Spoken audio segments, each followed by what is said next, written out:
प्रियंका जी, मैं आपके पास पहले आ रही हूं क्योंकि यहां पर एक के बाद एक जो आरोप बीजेपी की तरफ से लगाया गया और बड़ा सीधा सवाल जो बीजेपी पूछ रही है कि साहब कानून अपना काम कर रहा है तो क्या कानून को अपना काम नहीं करना चाहिए?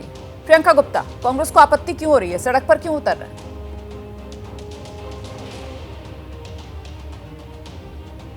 देखिए रोमाना जी, सबसे पहले तो मैं ये कहना चाहूंगी, अभी मैं पूरी स्पीच सुन रही थी, मैं उनसे ये भी तो कहना चाहूंगी कि जो बीएसएनएल था वो भी नहीं चल पा रहा है आज की डेट में, तो बात तो उन पर भी आएगी, लेकिन खैर जाने दीजिए। मैं बताना चाह रही हूँ कि जिस बात को लेकर लगातार भारतीय जनता पार्टी एक के बाद एक नए सबूफे लड़ती रहती है, मैं पूछना चाहती हूँ कि भाई अटल बिहारी वाजपेयी जी की 6 साल की सरकार रही, उसके बाद अभी 11 साल की सरकार है। इतने वर्षों में भी ये बात प्रूफ नहीं कर पाए कि आखिर इस केस में ऐसा क्या है जो आप खोल ही नहीं पा रहे। हकीकत ये है कि सेक्शन 25 में रजिस्टर्ड कंपनी कोई फायदेमंद कंपनी होती नहीं, वो तो सरकार के अधीन एक कंपनी होती है, ना उससे सैलरी ली जा सकती है, ना उससे कोई प्रॉफिट लिया जा सकता है।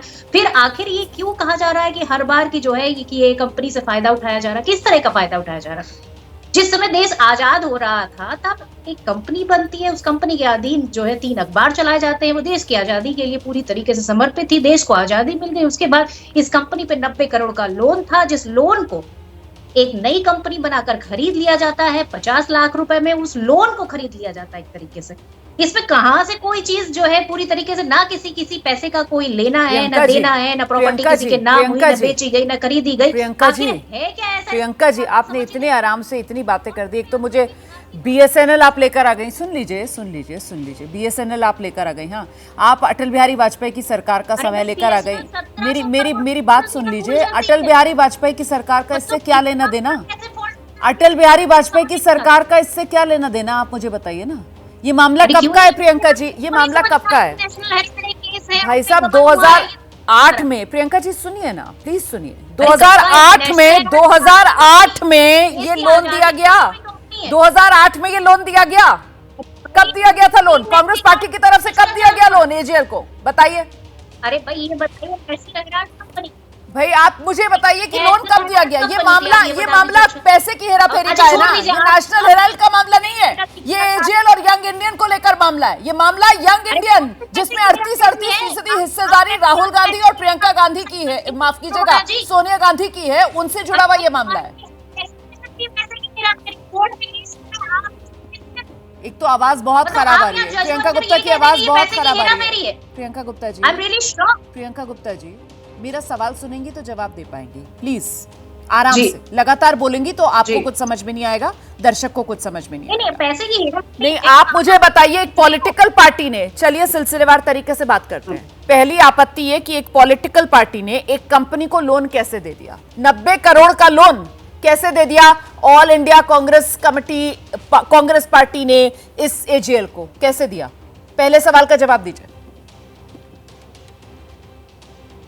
अरे नहीं, आप ये बताइए कि देश में जो है पोर्ट किसी को दे दिए जाएंगे, एयरपोर्ट किसी को दे दिए जाएंगे, आप देखिए पूरी तरीके से पूरे खदाने किसी को दे दिए जाएंगे, और सिर्फ देश में नहीं विदेश में भी दे दिए जाएंगे। तो कैसे दे दिए जाएंगे? आपके पास इस सवाल का जवाब नहीं है कि एक पॉलिटिकल पार्टी एक कंपनी को लोन कैसे दे रही है। मेरा तो बड़ा बुनियादी सवाल था। आप पोर्ट और एयरपोर्ट पर पहुंच रही हैं, मैं तो इस केस से जुड़ा हुआ सवाल आपसे पूछ रही हूँ ना, उस पर आप जवाब नहीं दे रही हैं। अरे भाई रोमाना जी, सुनिए मेरी बात, एक सुन लीजिए। आप आज की डेट में पीएम केयर फंड का ब्यौरा मांग लीजिए, अगर आपको मिल जाता है तो मैं मान जाऊंगी कि ये भ्रष्टाचार की जो बात कर रहे हैं वो सच बात कर रहे हैं। भ्रष्टाचार की बात करने वाले मुंह में राम बगल में छुरी दबाए हुए हैं। पीएम केयर फंड आरटीआई नहीं, तो आपत्ति किस बात से कि पीएम केयर फंड की जांच क्यों नहीं कर रहे हो? हमारी कांग्रेस पार्टी की जांच क्यों कर रहे हो? इस बात से आपत्ति है? मतलब ये आप दर्शकों को बता रही हैं कि साहब ठीक है, हमने भ्रष्टाचार किया तो क्या हो गया, वो भी तो भ्रष्टाचार कर रहे हैं, अपना भ्रष्टाचार क्यों छिपा रहे हैं, हमारा भ्रष्टाचार क्यों उजागर कर रहे हैं? मतलब इस तरीके के तर्क आपके सुनाई पड़ रहे हैं, इस तरीके के तर्क आपके सुनाई पड़ रहे हैं प्रियंका जी। एक सेकंड, आरपी सिंह साहब को ले आइए जरा स्क्रीन पर। आरपी सिंह सर, यहां पर पूरी तरीके से क्या आपको ऐसा लगता है कि कांग्रेस पार्टी घिर गई है, बैकफुट पर आ गई है? मतलब आज प्रेस कॉन्फ्रेंस में बीजेपी की तरफ से सिलसिलेवार तरीके से जो सवाल पूछे गए, एक बड़ा बुनियादी सवाल, मैं तो मनी लॉन्ड्रिंग की तरफ आगे बढ़ी भी नहीं, सिर्फ एक सवाल पूछा कि एक पॉलिटिकल पार्टी ने एक कंपनी को लोन कैसे दे दिया। यहीं से वो अनियमितता का जो कुचक्र है वो शुरू होता है, और इसका कोई संतोषजनक जवाब अभी तक तो सामने आया नहीं है। क्या कांग्रेस पार्टी घिर गई है आरपी सिंह साहब?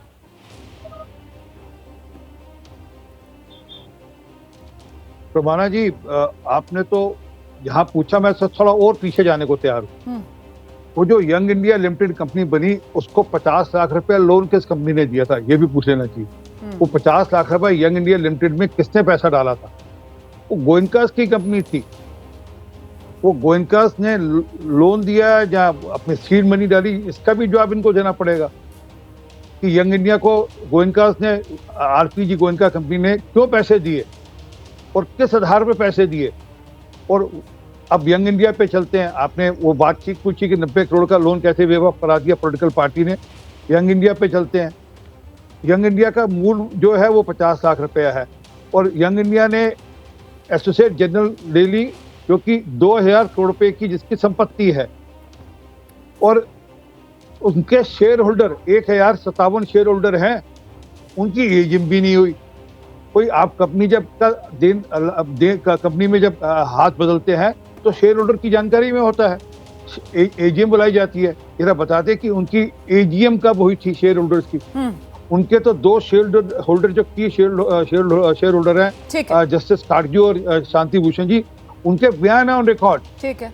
फिर एक सेकंड और, फिर ये सारे मामले को लेकर हाई कोर्ट, सुप्रीम कोर्ट जा चुके हैं। हाँ। कि मामला खारिज किया जाए। हाँ। कोर्ट ने खारिज करने से मना कर दिया, कहा भैया आपको सिर्फ कोर्ट में फिजिकली प्रेजेंस होने की छूट छूट दे रहे हैं कि फिजिकली प्रेजेंस होने की जरूरत नहीं है, आप बेल पर रह सकते हैं। और मेरे हिसाब से अभी दोबारा इनकी बेल लगी, जब चार्जशीट फाइल होती है तो दोबारा बेल लेनी पड़ती है। तो अब ये चार्जशीट फाइल होने के बाद वो प्रोसेस बेल का द्वारा होगा, अगर वो कोर्ट बेल देना चाहे तो। बिल्कुल, 25 अप्रैल को इस मामले में अगली सुनवाई होनी है राउज एवेन्यू कोर्ट में।